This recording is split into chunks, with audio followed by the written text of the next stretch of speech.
Dopo lo stop all'Election Day del 25 settembre, confermato anche dalla seconda delle due riunioni romane del presidente Nello Musumeci, parte la gara alla ricerca di un nome alternativo a quello del presidente uscente.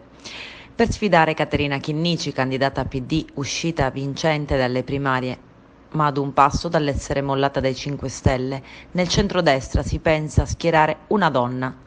Come avvenuto già altre volte, il primo nome a uscire è quello di Stefania Prestigiacomo. Per lei partono appelli di associazioni di categoria e di produttori della Sicilia orientale, ma soprattutto si sa, ha il gradimento del presidente dell'Ars e coordinatore di Forza Italia in Sicilia, Gianfranco Miccichè, che avrebbe però in testa anche altre donne come possibili candidate presidenti alternativi a un Musumeci bis, fortemente posteggiato quasi da tutti. Sul Musumeci bis continua a insistere Fratelli d'Italia, ma non oggi. Dopo che il tavolo nazionale di coalizione di 2 giorni fa ha deciso di non affrontare il tema delle elezioni regionali nei 3 territori al voto, è arrivato il secondo stop a dimissioni ed elezioni anticipate, anche negli incontri riservati di ieri sera. Il tema per la Meloni resta quello di concentrarsi sulle politiche, che sono una grande sfida, e poi affrontare le 3 regioni calde, tra cui la Sicilia.